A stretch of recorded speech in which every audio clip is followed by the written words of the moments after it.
në organizuar që i sollët ju. Dhe pjesën tjetër e mbushet me ignorant. Të gjitha këto janë produkti juaj, 12 vjet jeni ju në pushtet.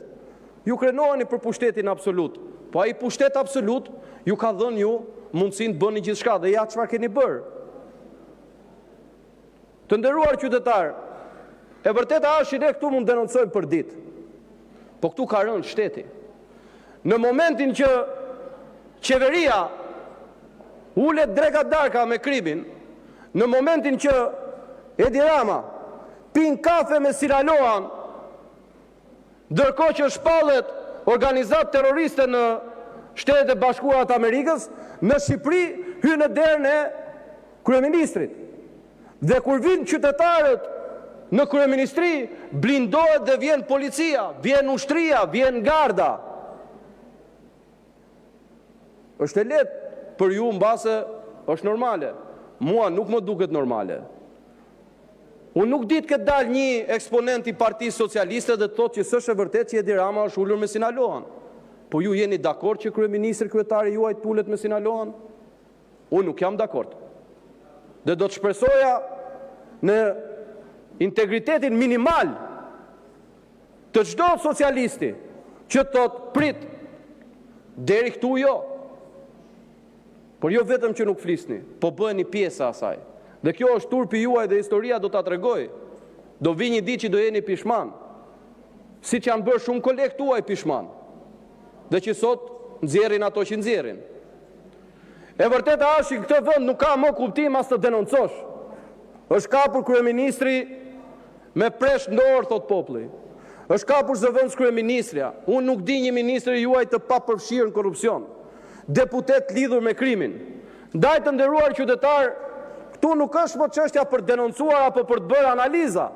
Këtu është çështja për të vepruar. E kjo nuk do të zgjidhet duke ardhur dhe duke munduar të diskutosh me njerëz që nuk duan të dëgjojnë. Ti bësh thirrje moralit të njerëzve që i kanë thënë moralit mirupafshim. E vërteta është që ky vend do të pastrohet kur hajdutët të largohen nga kjo sallë. Pastruesi i hajdutëve më i mirë në botë është sovrani. Në fakt në këtë sallë duhet vi sovrani të futet brenda dhe t'i largoj hajdutët nga këtu. Se është fuqia më e madhe që ka.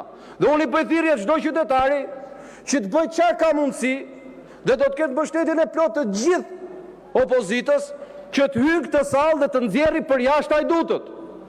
Problemet tuaja kanë vetëm një burim dhe është kjo qeveri. Emri i hallëve dhe problemeve tuaja është Edi Rama. Sot nuk ka para për pensionistët, po ka para për Belinda Ballukun. Sot nuk ka para për 33-at, po ka para për Belinda Ballukun. Sot nuk ka para të investohet në shkolla, keni një zonë me 70.000 banor në Astir, keni 10 vjet që i gënjeni, i mashtroni bashkë me Erion Veliajn për të ndërtuar një qerdhe.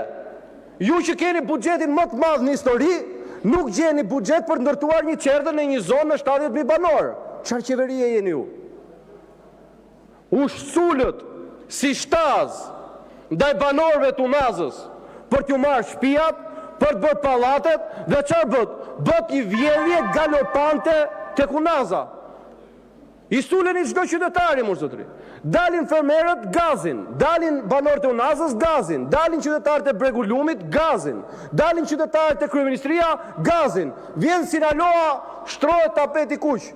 Ndodh në i gjë Belindës, çoheni në gjykat kushtetuese. Po çfarë më kë po mbroni? A janë të pasakta këto që po themi ne?